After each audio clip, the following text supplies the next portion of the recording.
Welcome to the a16z podcast. I'm Michael Copeland, and we have a really interesting lineup of folks here today. I'll start with one of our visitors who's come from the farthest away, I think, David Madden, who's Internews strategy and advisor in Myanmar. David, welcome. Thanks, Michael. It's great to be here. And joining us also is Mo, who's a co-founder of Baden, which is a startup here in Silicon Valley and Mountain View, but you are also originally from Myanmar and an engineer and a technologist. So, and on the line is Ethan Zuckerman, director of the Center for Civic Media at the MIT Media Lab. Ethan, welcome. Thanks for having me. So, as you can tell, this conversation is sort of focused in Southeast Asia and on technology in other parts of the world. And Internews. Maybe David, let's start with you. You guys have some news that you guys broke. Tell us a little bit about that and give us some context for what you're doing in Myanmar. Yeah. Well, thanks again for having us, Michael. It's great to be here today. For those of you who don't know about Internews is an international NGO. It's been going for a bit over 30 years, works in about 90 different countries around the world, and its mission really is to empower people through better access to information. And so Internews has been working in Myanmar for about 12 years now, a lot of the work that it has done in the early part of its time in Myanmar has been focused on, what you might refer to as traditional media. But there is this incredibly interesting thing happening in Myanmar right now, which is a connectivity revolution. It's liberalized its telecommunications market, and now suddenly there are 4 well-funded telcos racing to put a smartphone in the hands of Myanmar's 51.4 million people. So this is creating this really interesting opportunity to use technology in interesting ways. So we have just launched the Myanmar Innovation Greenhouse. This is a physical space that's going to bring technology together with civil society and independent media to build the kind of technology tools and platforms that are going to accelerate change and development in Myanmar. So it's really exciting. Mo, you come from Myanmar, so give us a bit of a background. As David mentioned, this is a country that was closed off for a long time and has opened up recently, both in terms of its borders, but then, both physically and now digitally. What has the change meant to you? And as you've seen it happen, where are we today and where were we, 10 years ago?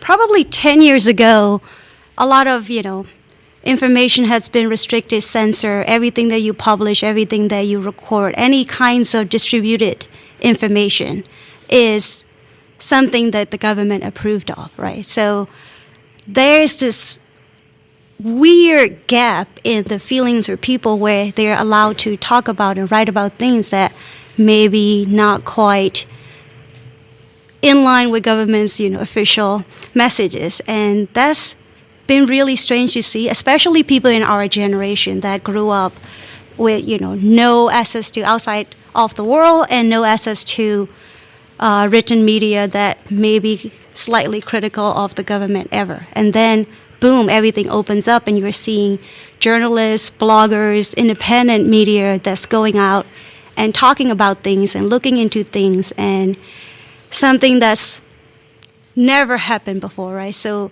if you imagine 10 years ago, I always compare it to 1984, George Orwell's book is very close to truth. That's what I grew up with. People have a little bit of a fear of, saying anything slightly wrong. So right. Then it goes from there to now you can talk about a lot of things. And the funny thing is, when you grew up with everything is controlled by a state media, and the Burmese have a very big gap between a formal language, like what's written, and what you speak. So if you study Burmese, you'll find this slightly disconcerting way of expressing their ideas when they are writing versus when they are talking. And now there's a lot of informal medias and things and interviews, and people are talking about ideas, and I'm actually kind of I don't actually know how to write this kind of blogging freedom of information and like a lot of, things that people usually say, you kind of use some sort of euphemism or things that will go slightly under the radar for the government censor. Now you can say explicitly, hey, this is what I think, or hey, this is what's wrong with the country or what's wrong with the system. I think there is actually like adjustment period for every one of us to get to, hey, you don't have to write so formally. You don't have to be so strict about how you communicate. So I think that's fascinating. I mean, what's fascinating too, boom sounds like the right word where, all of a sudden, you go from a very sort of closed society and technology was very closely held. And I just want to know, and David, please chime in, and Ethan, you as well, when that kind of unveiling happens, how does technology manifest itself, and how do people adjust? It must be, we have this sort of incremental iOS 6 to iOS 7 to iOS 8, and all of a sudden you go from 0 to 5,000. What happens? Well, we're discovering it like literally right now. So until about 8 weeks ago, there was only the government-owned state telco. That was the only provider. And just in the last 8 weeks, you've had these 2 new international telcos launch in Myanmar, and one more is coming. And suddenly now, a SIM card doesn't cost you $250, which is what it cost when I landed in Myanmar. Now you can get one for $1.50. And so you have lines around the block, like you would for the iPhone 6, but people are lining up to get a SIM card. And it's an incredible thing to see, because these are not people who've had landlines. I mean, people basically had no phones in Myanmar, and now they do. And so how does this manifest itself? What does it look like? Well, it's interesting because for many people who are connected in Myanmar, it's still a small percentage of the population, but Facebook is the internet. Right. It's almost like AOL in the late 90s here in the States, whereas you've got this kind of walled garden and everything sort of takes place on Facebook. Oh, what do you like about the internet? I use Facebook. Right. But it's really interesting because Viber is just setting up a country rep actually in Myanmar, and they just visited last month.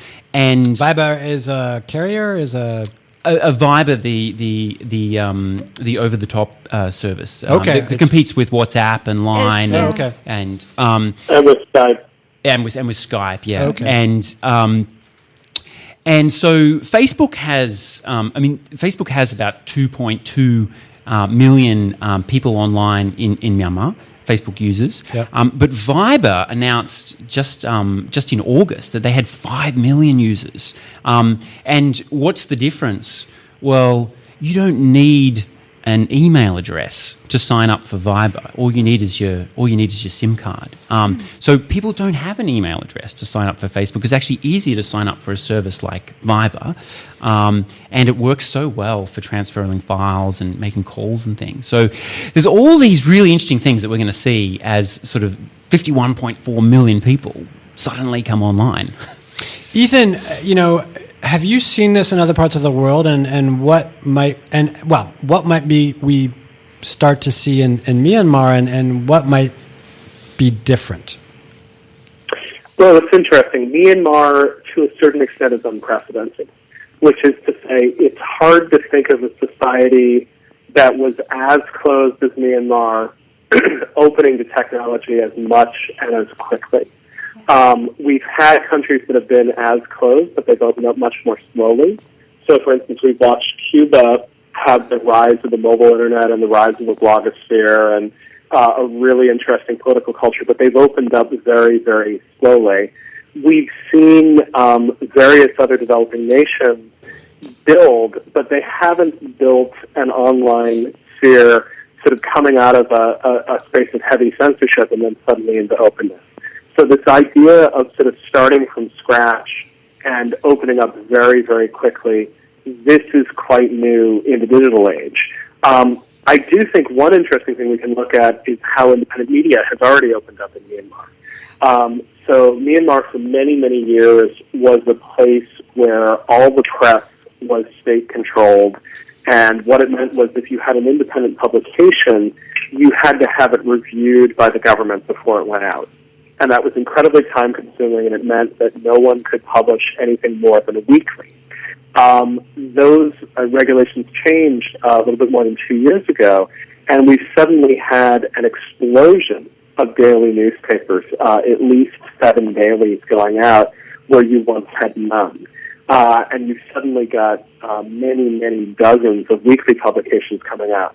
So I think one of the first things to think about is that there's enormous pent-up demand, people who wanted access to different forms of information and are very quickly sort of moving in to take advantage of the market. As David said, though, the Myanmar internet market is pretty unique and pretty unusual. And the ways in which Facebook has a first-mover advantage are quite interesting. If you think about this idea of if you joined the internet today, there's a good chance that Facebook would be one of the very major things you would do. Right. And I found experiences of sort of going around and talking to journalists in Myanmar.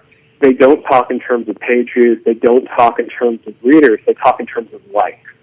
And on the one hand, it's great that Facebook has been a quick way online for them. On the other hand, it is a closed environment. And so for independent media, it's tricky because it's hard to make money off of.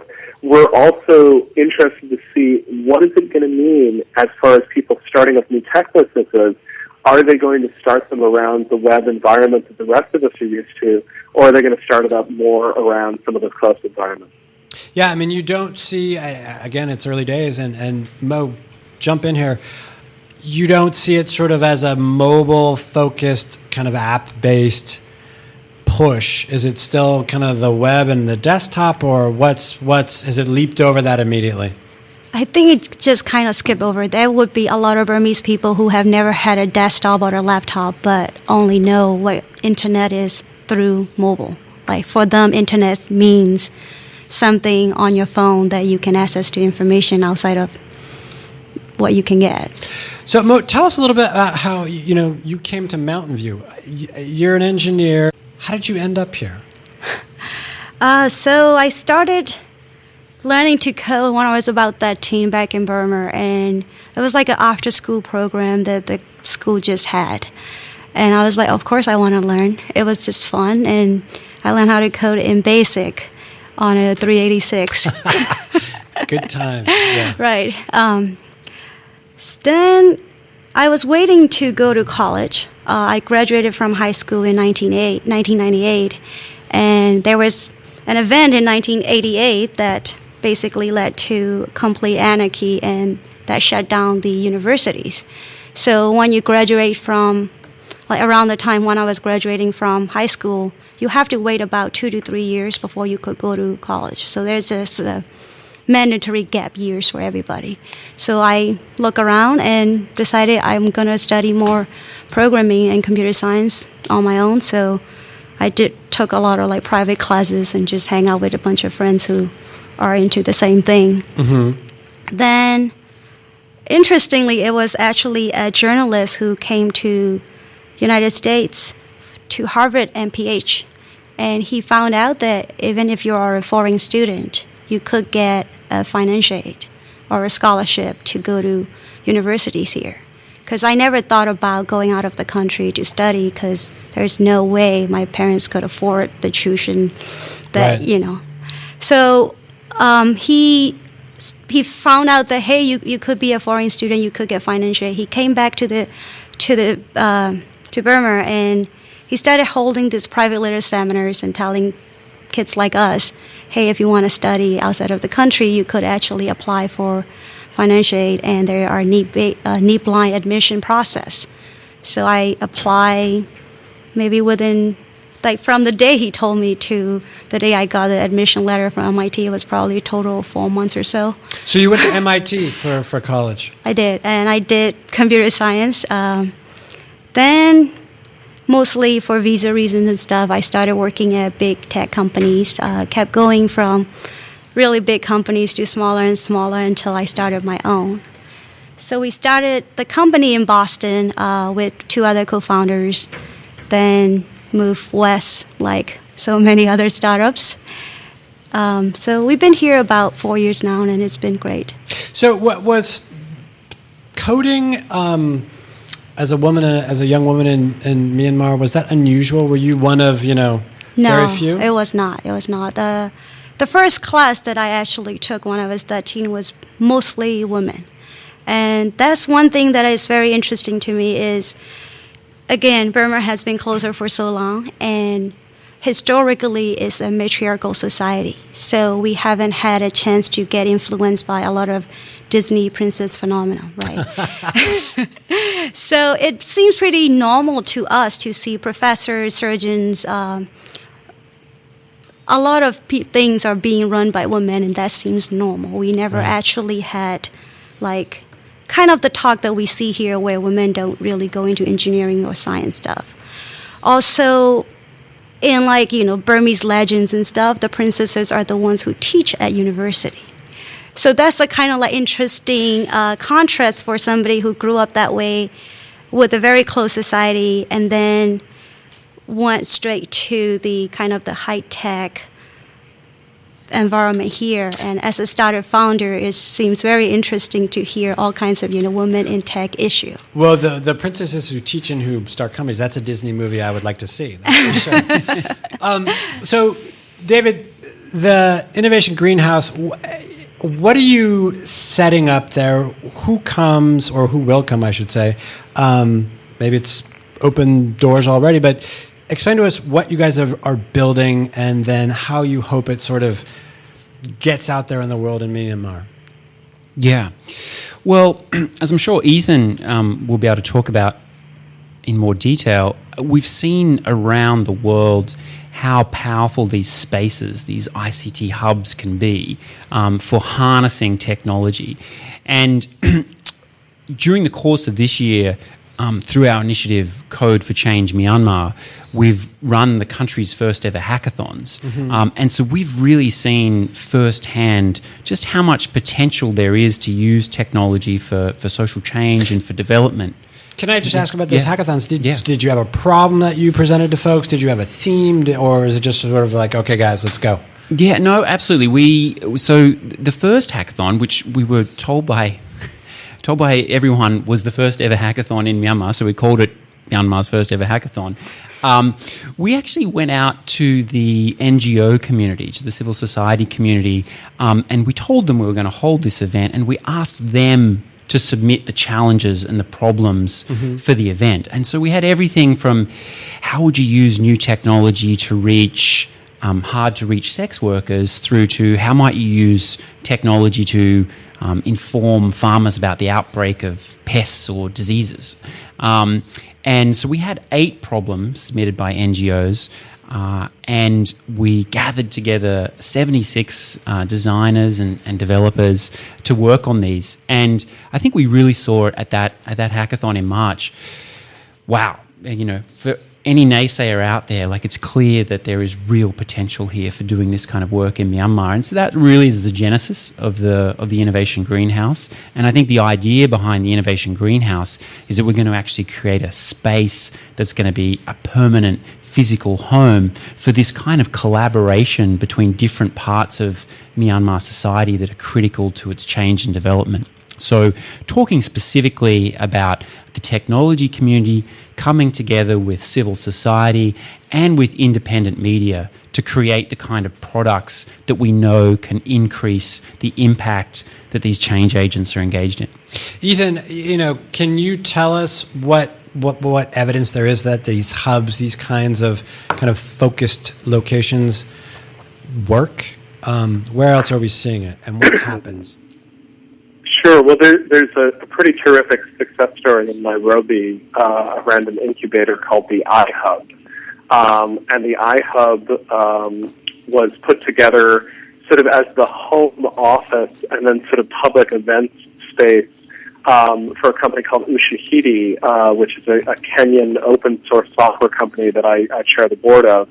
And the folks in Ushahidi quickly figured out that they wanted to be able to convene as many of the folks working on technology in Kenya as possible, create sort of a focal point for people who wanted to work on technology in Kenya, create a place where people could come together into a physical space and share ideas and sort of find the ability to make teams.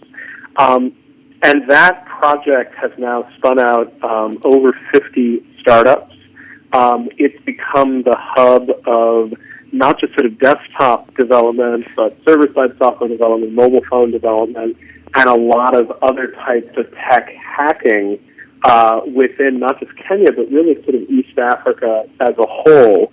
And in fact, that whole neighborhood of Nairobi has sort of now turned into the cool place to run a startup. So it turns out that when you are just starting out the technical economy in a country, it's great to have a cool, open space that brings in people from the outside. It's really useful for people visiting from outside the country to have a place where they can go meet people involved in the startup space. So all of that said, it doesn't work everywhere. And the folks behind iHub have been asked to go out and sort of expand the idea across the African continent. And they've done it mostly in partnership. And in some countries it's gone very, very well. In some countries it's had a harder time. It turns out that what you really need is a strong pre-existing tech community that was looking for a seed crystal. And I think Myanmar does have that, as evidenced by how much turnout there has been for the hackathon. There's clearly a lot of pent-up need.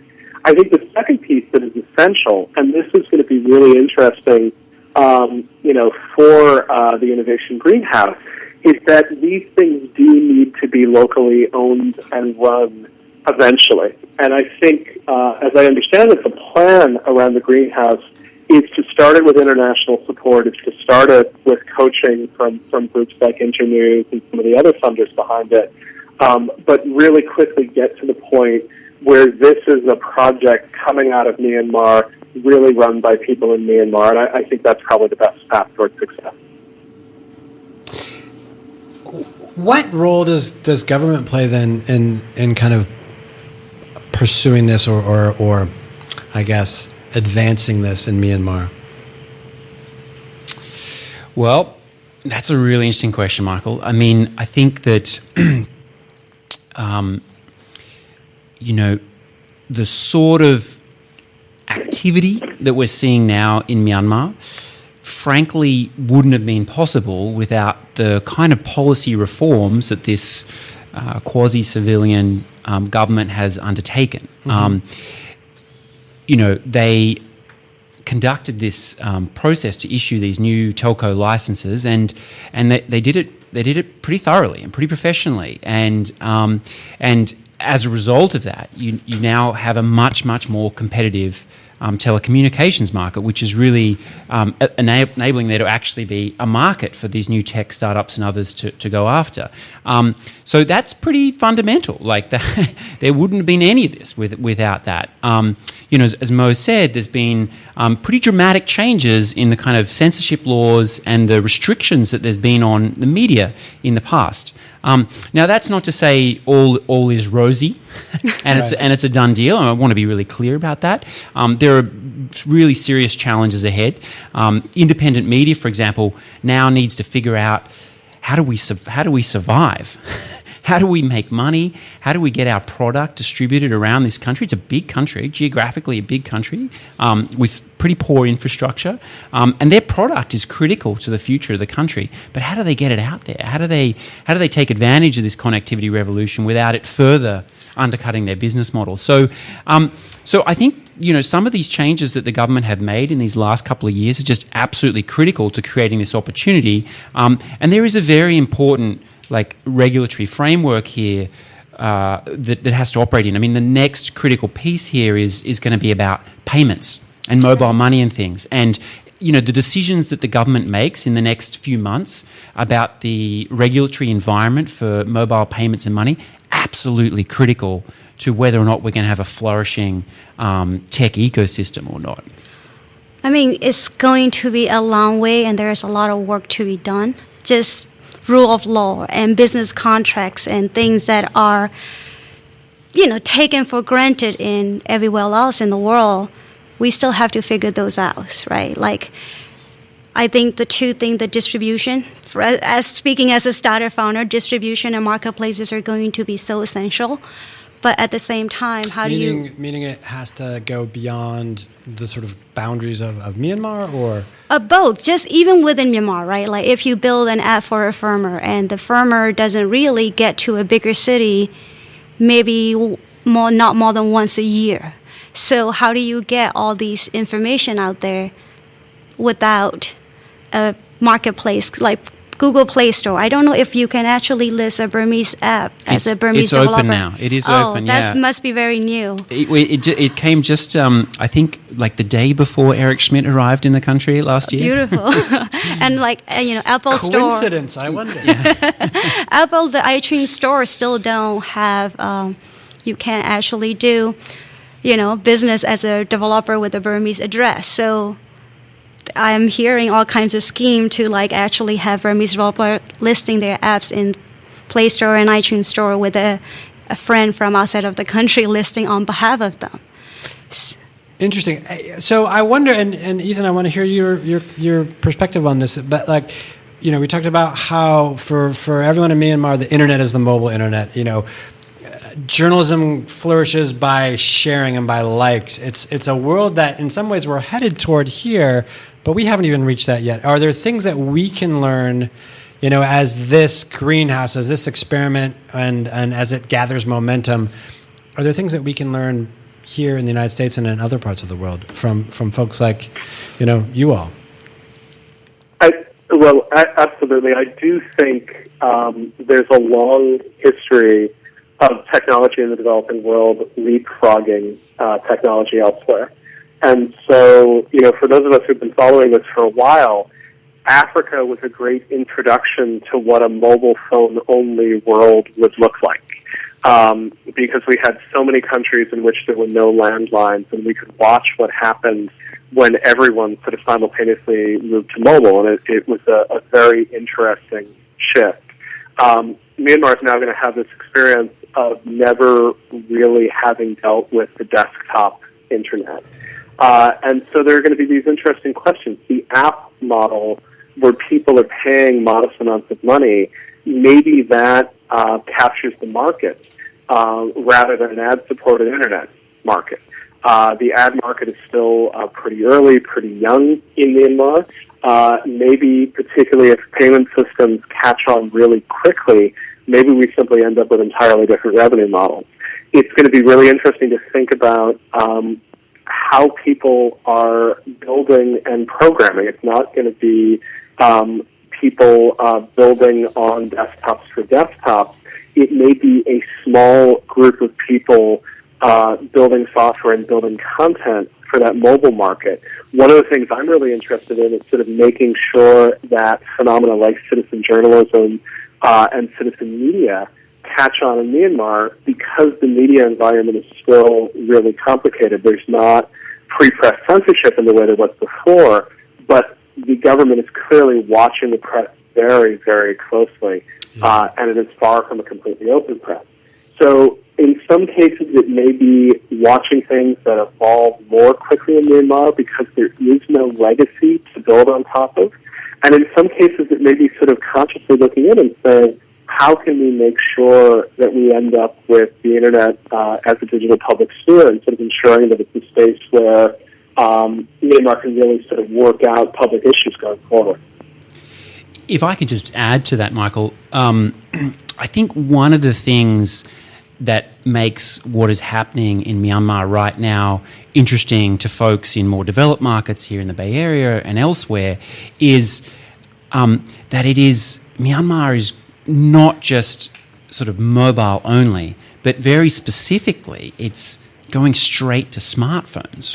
Right. Like the difference between when Africa experienced its connectivity revolution and now when Myanmar has experienced its connectivity revolution is that the cost of an Android-based smartphone has fallen so much. It's now cheaper to get an Android-based smartphone, made in China or elsewhere, than it was to buy a candy bar phone in Africa back when they were coming online. And so, basically, Myanmar is going more or less straight, not just to mobile, but straight to smartphone. And you're going to have 51.4 million people experiencing internet and engaging with the internet for the first time through smartphones. And that is that's incredible. So when people talk about mobile first and smartphone first, that's Myanmar. Any tech startup that is serious about Myanmar they're building for smartphones. I'll ask a last question here of you guys. How can people help? How can we all help?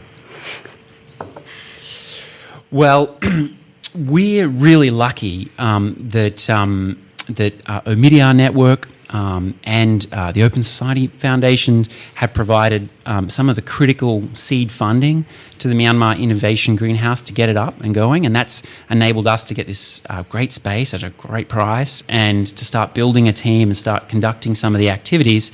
But we're definitely looking for more help, and if any of your listeners, Michael, would love to support innovation in Myanmar, we have a little place online where people can go. It's www.gofundme.com/MI Greenhouse. So that's gofundme.com/MI Greenhouse. That's one way they could help. Another important way is there's obviously enormous amounts of talent here in the States and in other developed markets. And there's a lot of talk about digital leapfrogging. Mm-hmm. But in order to do that, you need to avoid reinventing the wheel, to mix my metaphors. And to do that, you need to have an understanding of other things that have worked in other markets or failed in other markets. And so I guess one of the things that we want to do with the Innovation Greenhouse is that we want to create a global network of folks who are interested in innovation in Myanmar, who can offer their time or their experiences or their resources in other ways to help make sure that Myanmar has access to the kind of knowledge and experiences necessary to actually perform this digital leapfrog. That's going to be really important. Mo, when you go back, what do you hope to see the next time you visit? Next time I visit, I should probably stop by and hope to maybe help run a hackathon. Please. Our company has been fortunate enough to be profitable, and we've been able to donate money to educational projects in Burma, and that was part of our foundational thesis, is when we do make profits, we would. So I'm looking forward to doing something like a education theme hackathon, just helping out any startup entrepreneurs and startup communities that are out there that wants to start and want to, kind of like a digital bridge to Silicon Valley. I'm trying to get a lot of, Burmese nationals in Bay Area who are in the startup scene to figure out how can we be of use in any way from what we have seen, what we have learned, either as startup employees, startup founders. Great. Well, Ethan, David, and Mo, I want to thank you guys so much for the conversation. Incredibly interesting and very exciting as well.